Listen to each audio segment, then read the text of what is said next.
में हम एक ऐसा पोजीशन वेक्टर है, ठीक ना। Centre of mass of two particle system, consider a system of two particle P1 and P2। ये एक ऐसा सिस्टम हम लें जिस सिस्टम में कितने पार्टिकल हैं, दो पार्टिकल, P1 और P2, दो पार्टिकल। इसका मास, एक का मास m1 और एक का मास m2। एक का मास m1, इसका मास कितना है मान लो, और इसका मास m2 है। और पोजीशन वेक्टर इसका r1 r2। पोजीशन वेक्टर क्या होता है, उस पार्टिकल को आप ओरिजिन से, जो पॉइंट है उसको ओरिजिन से आप मिला दीजिए, तो सिर्फ दूरी नहीं, दूरी तो उसका मैग्नीट्यूड है ही। पोजीशन वेक्टर में डिस्टेंस और डायरेक्शन, वेक्टर है ना, तो वेक्टर में मैग्नीट्यूड और डायरेक्शन दोनों आता है, तो डिस्टेंस और डायरेक्शन दोनों इसमें आएगा। तो जब डायरेक्शन भी आएगा और डिस्टेंस भी आएगा तो इसकी ये पोजीशन वेक्टर इसकी पोजीशन बताएगा। पोजीशन, किसी चीज़ की पोजीशन आपको बताना है, आप ये बताओगे ना कितनी दूर है और किस डायरेक्शन में है, तो उसकी पोजीशन हो गई वो। बात समझ में? तो ये पोजीशन वेक्टर क्या बताता है, डिस्टेंस बताएगा और डायरेक्शन बताएगा। तो इसका पोजीशन वेक्टर r1 है मान लो, ये पोजीशन वेक्टर r1, और इसका पोजीशन वेक्टर r2, ठीक। तो अब देखो यहाँ पर ये जो मास m1 और m2 है, ये कोई ज़रूरी नहीं है कि m1 m2 दोनों एक दूसरे से जुड़े हुए हैं। m1 ये हो सकता है, m2 हो सकता है, m1 चाँद हो सकता है, m2 ज़मीन हो सकता है। तो चाँद और ज़मीन दोनों मास हैं, अब उनका सेंटर ऑफ मास कहाँ आएगा, तो सेंटर ऑफ मास उधर, सेंटर से उधर झुका रहेगा। सेंटर ऑफ मास बीच से, मिडिल पोजीशन से उधर जाएगा जिधर मास ज़्यादा है। असल में मान लो एक मास यहाँ है m1 m2, अगर m1 m2 दोनों बराबर हैं तो सेंटर ऑफ मास ठीक बीच में होगा। अगर m2 ज़्यादा है, ये बड़ा है, इसका मास ज़्यादा है, इसका मास कम है, तो बीच में नहीं रहेगा, सेंटर ऑफ मास इधर से इधर खसक जाएगा। अगर ये m1 बड़ा है, m2 छोटा है, तो सेंटर ऑफ मास इधर खसक जाएगा। दोनों बीच में है, दोनों सेम है मास, तो सेंटर ऑफ मास ठीक बीच में आएगा। बात समझ में? तो इसका सेंटर ऑफ मास देखो, ये एक मास m1 है, ये m2 है, तो सेंटर ऑफ मास इसके मिलाने वाली लाइन पर कहीं आएगा, इसके मिलाने वाली लाइन पर कहीं। अगर m1 m2 के बराबर होता तो ठीक बीच में आ जाता, मगर हमें नहीं पता कि m1 m2 के बराबर है कि नहीं है। m1 का मास कुछ दिया हुआ है, m2 का कुछ दिया हुआ है, बराबर तो ये दिया हुआ नहीं। बात समझ में? तो आप ये मान लीजिए कि इसका ये पोजीशन वेक्टर है, ये सेंटर ऑफ मास है, ये क्या, ये सेंटर ऑफ मास C, ठीक। इसका जो पोजीशन वेक्टर होगा वो क्या होगा, इसका पोजीशन वेक्टर क्या होगा,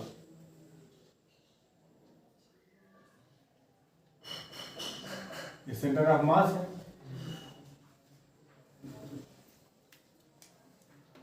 सेंटर ऑफ मास में लिखिए R, देखो सेंटर ऑफ मास को हम लिख रहे हैं RCM, RCM। जैसे इसको R1 लिखे हैं ना, इसको R2 लिखे हैं, तो सेंटर ऑफ मास को कैपिटल R या CM लगा दिए, पता चलेगा ये सेंटर ऑफ मास। ये मान लो यहाँ ये सेंटर है, दोनों का सेंटर ऑफ मास यहाँ है, तो उस मास को ओरिजिन से मिलाने वाली जो लाइन है उसका ये वेक्टर क्या कहलाएगा, centre of, vector of position of centre of mass कहलाएगा। ये position of centre of mass है। बात समझ में? तो देखो position of centre of mass of two particle two particle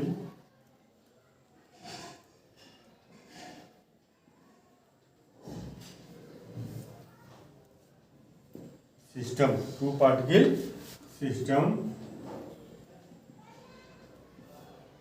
given by, देखो सेंटर ऑफ मास इसका क्या होगा, centre of position vector of centre of mass, position vector of centre of mass क्या होगा, देखो R C M mean centre of, ये equal to होगा m1 into इसका position vector plus m2 into इसका position vector upon m1 plus m2, ठीक ना,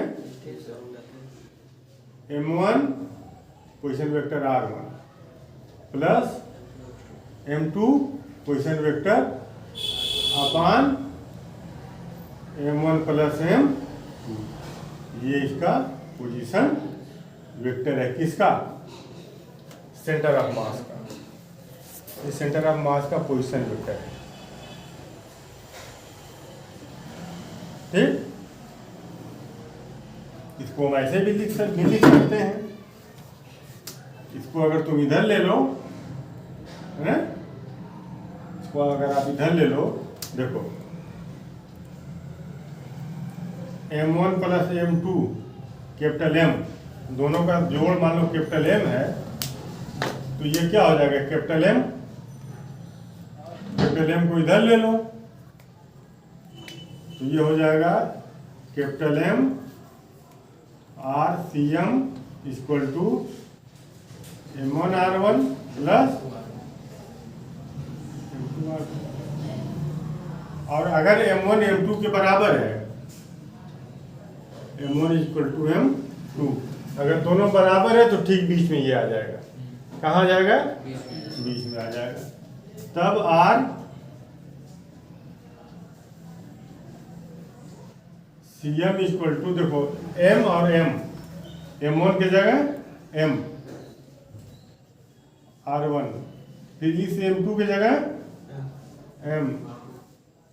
m की जगह m1 की जगह m प्लस m, तो R C M equal to हो जाएगा, m बाहर हो जाएगा, कॉमन ले लो, वेक्टर r1 प्लस वेक्टर अपान m plus m 2m, m से m कैंसिल, तो आर सी एम कितना हो जाएगा, r1 प्लस अपान 2, ठीक बीच में आएगा, दोनों को जोड़ कर 2 से डिवाइड कर दो, ठीक है, बीच में आ जाएगा, इसको उतार लो,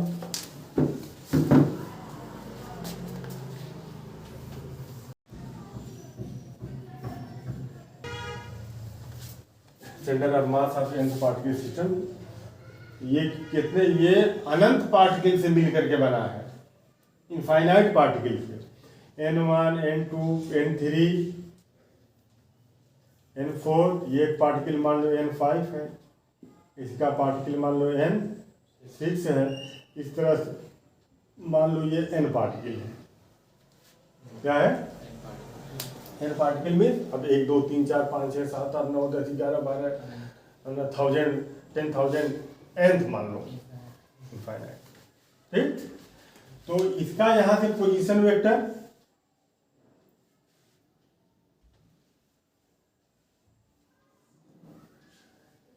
r1 कितना, r1, इसका पोजीशन वेक्टर r2, इसका r3, इसका r4, इसका r5, इसका r6 और इसका rn पोजीशन वेक्टर। तो सबका कहीं सेंटर ऑफ मास आएगा कि नहीं आएगा? तो सेंटर ऑफ मास मान लीजिए, कहीं ले लीजिए सेंटर ऑफ मास, मान लीजिए सबका सेंटर ऑफ मास, सबका एक सेंटर ऑफ मास होगा ना कहीं बीच में, कहीं बीच में सबका सेंटर ऑफ मास, जहाँ हम ये मानते हैं कि सभी मास यहीं पर कंसंट्रेटेड है, तो वो मान लो कहाँ है, वो मान लो यहाँ है।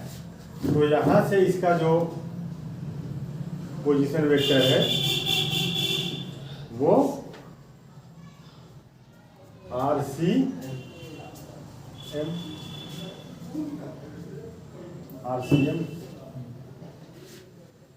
ये लाइनें सब टेढ़ी बनी है, RCM। और इसका मास N1 का, M1, N2 का, M2, N3 का, M4 का, N4 का, M4, N5 का मास M5, N6 का मास M6, और N का मास कितना है, N का मास Mn है। बात समझ आई? 5 का 5, 6 का 6, 2 का 2, N का N। यहाँ से मिलाने वाली ये जो वेक्टर है, ये पोजीशन वेक्टर किसका, सेंटर ऑफ मास। ये पोजीशन वेक्टर पहले वाले पार्टिकल का, ये दूसरे वाले का, ये तीसरे वाले का, चौथे वाले का, इस तरह से। ठीक, तो इस केस में सेंटर ऑफ मास की पोजीशन क्या होगी, सेंटर ऑफ मास जो RCM इक्वल टू क्या, mass into position vector M1 R1 plus M2 R2, ये है, प्लस M और R N। जो nth है इसका पोजीशन वेक्टर R है, इसका मास क्या है, Mn। मेरी बात समझ में आ रही है? क्या था पहले वाले में, मास इंटू पोजीशन वेक्टर का मल्टीप्लिकेशन, समझ रहे हो, और अपान सभी मास का सम, M1 plus M2 plus M3 Mn। ठीक,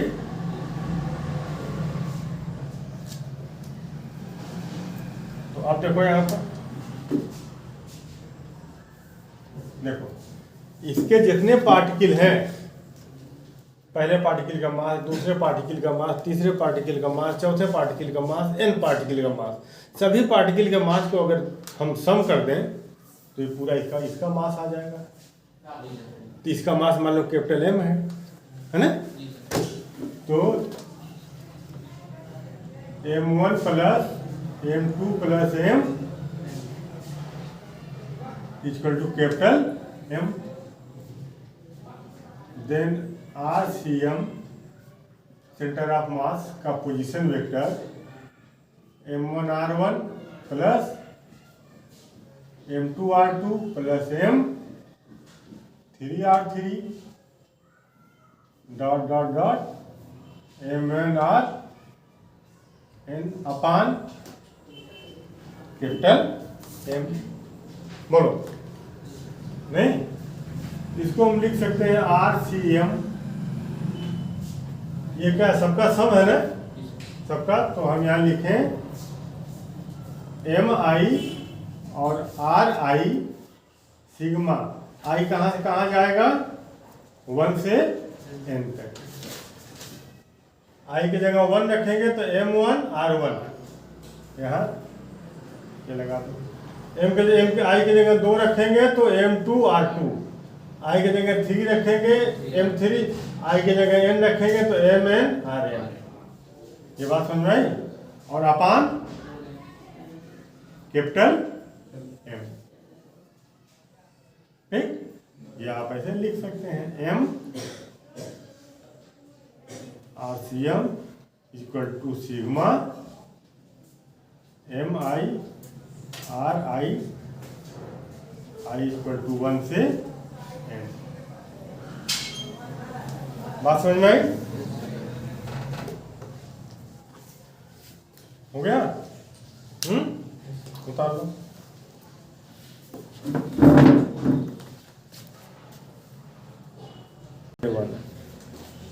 पहले वाले पार्टिकल का coordinate, the coordinate of first particle x1 y1 z1, coordinate of second particle x2 y2 z2, coordinate of third particle x3 y3 z3, coordinate of nth particle xn yn zn।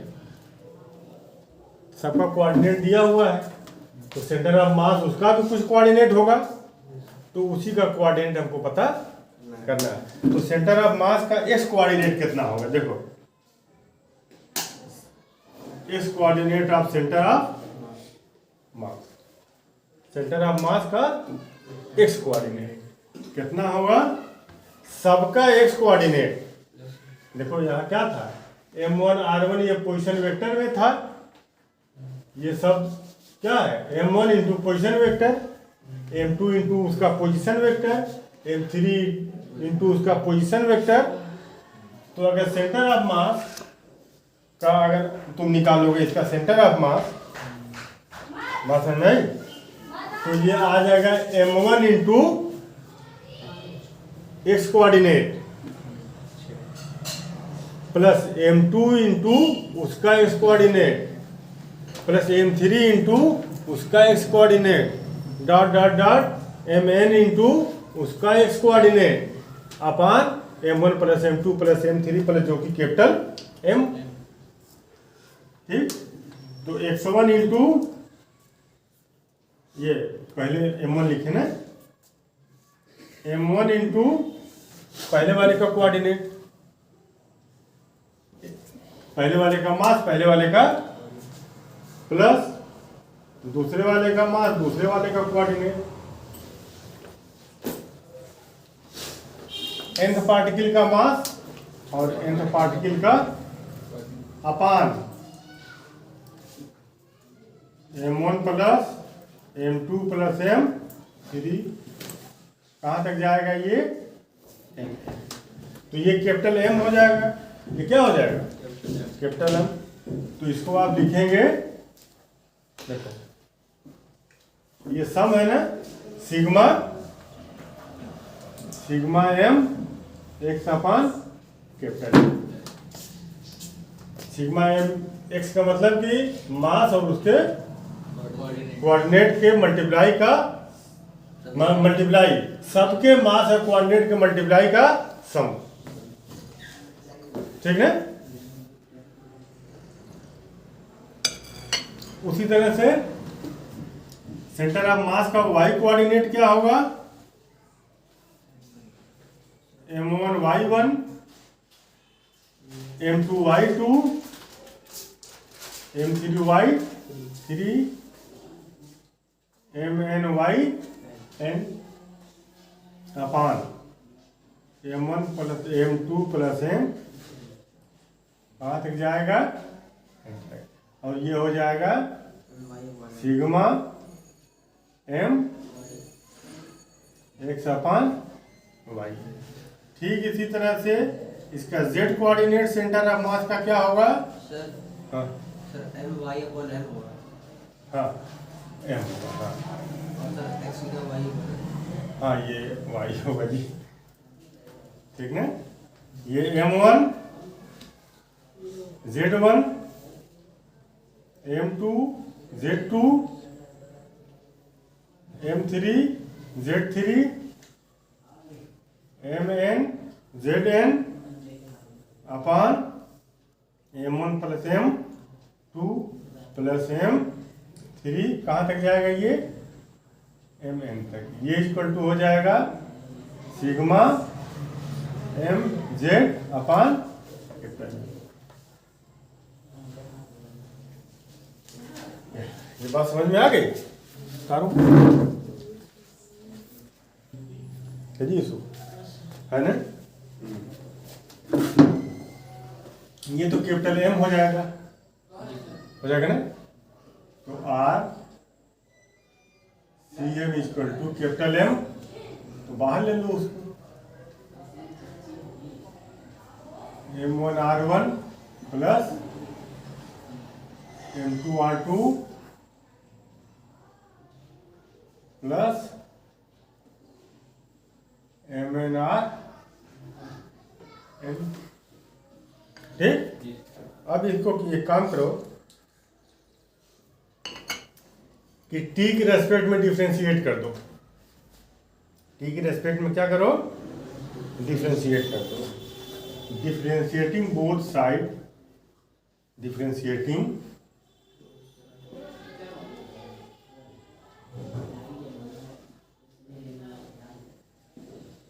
both sides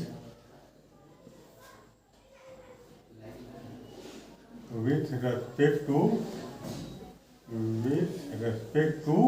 किसके, T. T के respect में क्या किया जाए, दोनों तरफ differentiate कर दिया जाए। तो अब अगर डिफ्रेंशिएट करेंगे तो ये क्या होगा, सीजान बताओ। यहाँ लिखेंगे डी और डी टी, और जिसका डिफ्रेंशिएट करना है वो यहाँ आ जाएगा, आरसीएम, यही ना। इक्वल टू 1/m,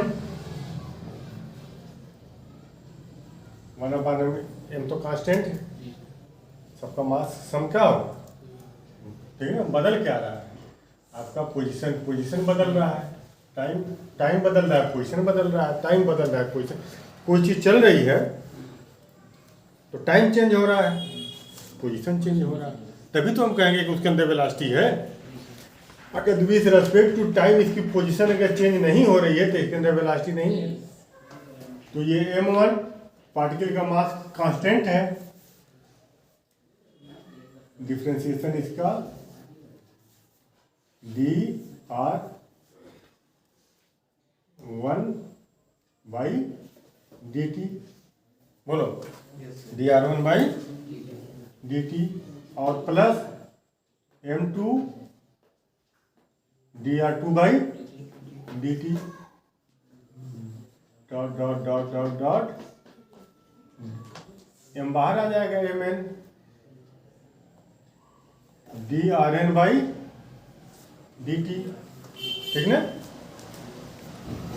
अब ये क्या है, बोलो dr/dt क्या होगा,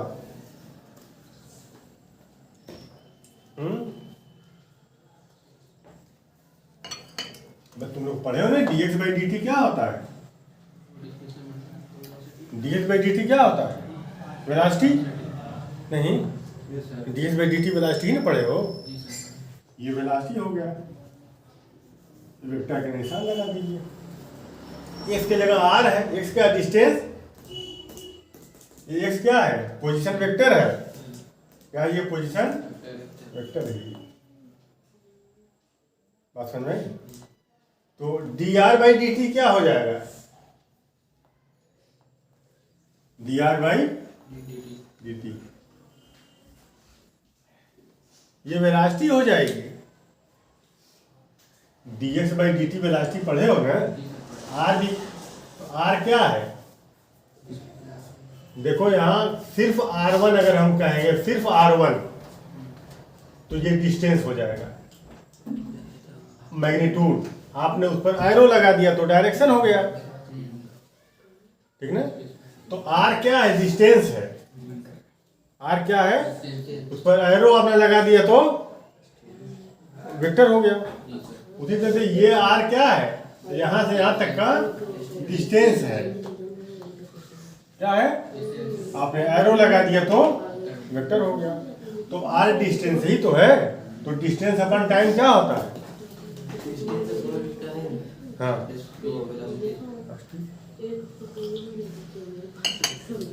तो सिर्फ डिस्टेंस अपॉन टाइम जो है ये तो स्पीड होती है,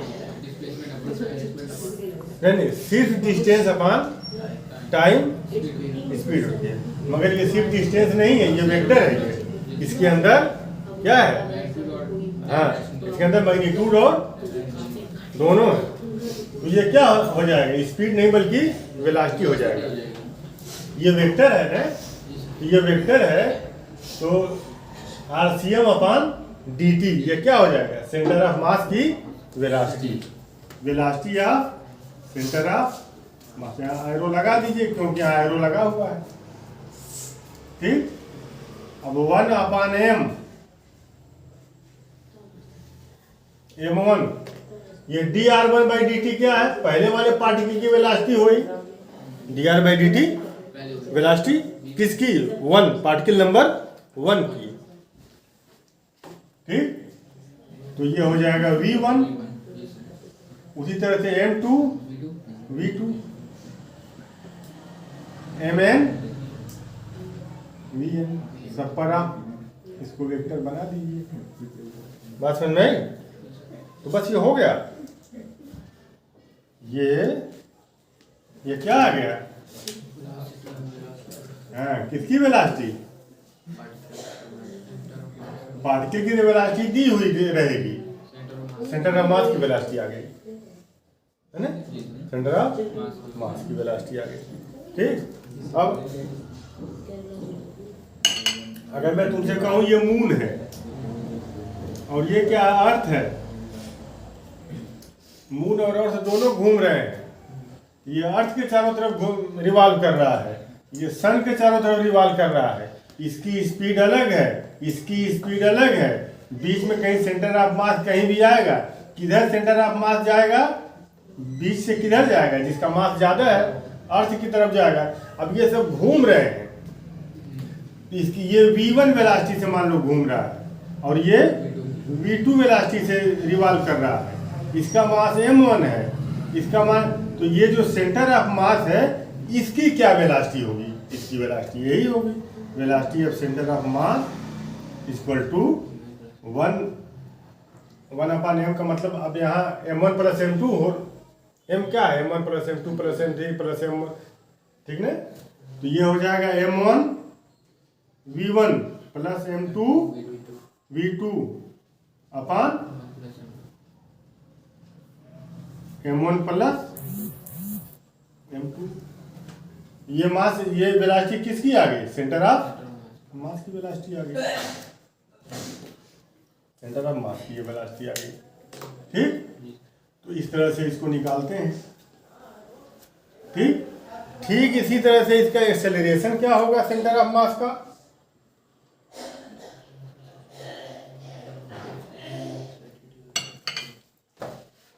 वेलोसिटी को t टाइम के रेस्पेक्ट में एक बार और डिफरेंशिएट कर दोगे, वेलोसिटी को टाइम के रेस्पेक्ट में डिफरेंशिएट कर दोगे तो क्या आ जाएगा? एक्सेलरेशन आ जाएगा। तो acceleration centre of mass equal to 1/m m1 dv1 by plus dv2 by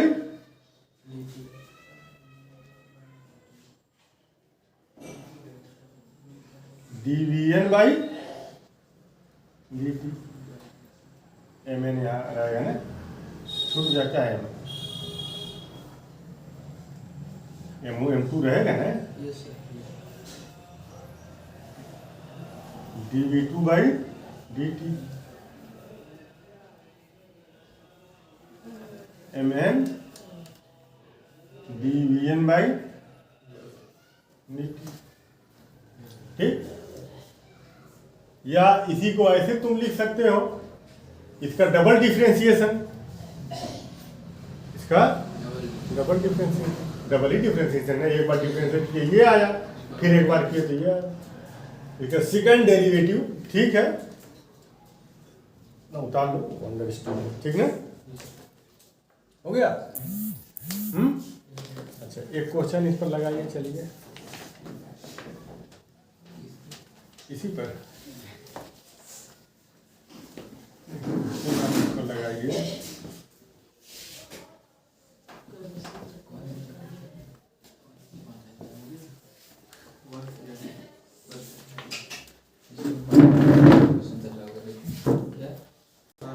आसान है ना, लगाओ, आसान है। तो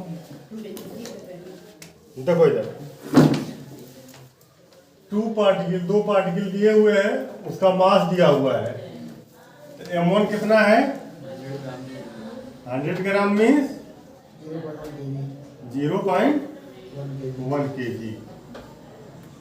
और M2 कितना है 300 इक्वल टू, और position vector R1 equal to 2i plus 5j plus 13, और इसका position vector R2 equal to minus 6i plus 4j minus 2k। क्या पूछा है? इसका पोजीशन, इंस्टेंटेनियस पोजीशन। पोजीशन मतलब पोजीशन में सेंटर ऑफ मास की पोजीशन। तो सेंटर ऑफ मास कहाँ जाएगा? सेंटर ऑफ मास का पोजीशन क्या होगा बताओ? M1 R1, M1 कितना है 0.1 into R1, M1 R1, R1 कितना है 2i plus 5j plus 13k plus M2 R2, M2 कितना है 0.3, R2 minus 6i plus 4j minus 2k अपान M1 प्लस M2 0.1 प्लस 0.3। बोलो ये कितना हो जाएगा? बोलो RCM इक्वल टू, देखो ये 0.4 आएगा, 0.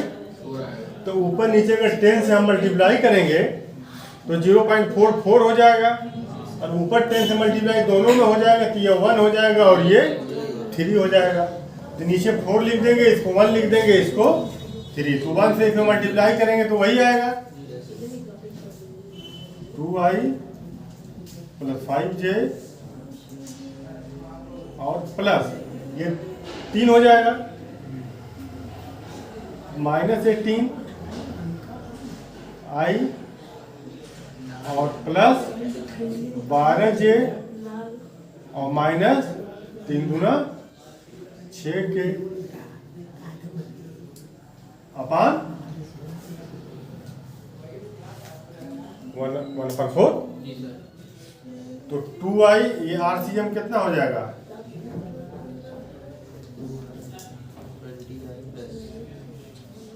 बोलो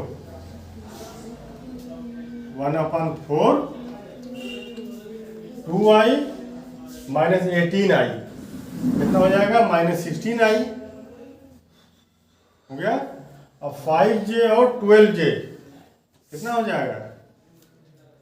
17j और 13k माइनस 6k ये कितना हो जाएगा? माइनस, बोलो प्लस 7k। बस ये एक आंसर आ गया, ये एक आंसर आ गया। इसका पोजीशन वेक्टर मिल गया आपको, इसकी पोजीशन मिल गई, इंस्टेंटेनियस पोजीशन मिल गया। अब इसके बाद आप वेलोसिटी निकाल लीजिए, सेंटर ऑफ मास की velocity, centre of mass, centre of M1 V1, इधर देखो M1 V1 M1 V1 दिया हुआ है ना, नेम लो लिखे हैं क्या? अच्छा तो लिख लें यहाँ V1। V1 क्या दिया हुआ है? पहले वाले की वेलोसिटी ये है ना, velocity 10i minus 7j minus 3k और V2 इसकी वेलोसिटी कितना दिया हुआ है? 7i minus 9j plus 6k। चलिए आइए यहाँ बस पुट करना है ऐसे। M1 मीन्स 0.1, M1 V1 ये 10i minus 7j minus 3k और प्लस M2 V2, M2 की जगह 0.3 और V2 बोलिए 7i 7i minus 9j -9j plus 6k plus 6k अपान फिर वही बात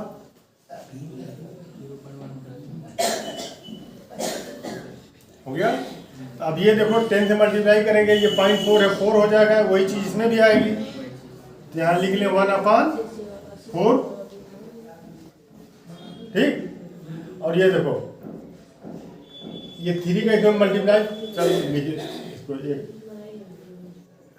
एक टर्म और बना देंगे। 10i -7j प्लस 3k और प्लस ये 3 हो गया ना, 3 हो गया, 10 से मल्टीप्लाई किए हैं तो 3 7 जा 21 i माइनस 27j और प्लस 18k हो गया। तो VCM कितना हो गया बताओ? 10i और 21i कितना आ जाएगा? 31i minus 34j अब -7j और -27j कितना हो जाएगा? minus 34 -34j। अब k देख लीजिए -3k ना, और ये 18 घट जाएगा ना, 15k प्लस 15k। ये इसकी वेलोसिटी आ गई, ये इसकी वेलोसिटी आ गई, ये इसकी वेलोसिटी आ गई। देखो लग गया क्वेश्चन।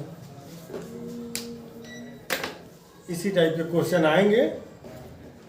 फार्मूला सब याद रहे, कॉन्सेप्ट क्लियर रहे, चैप्टर बहुत आसान है, ठीक ना।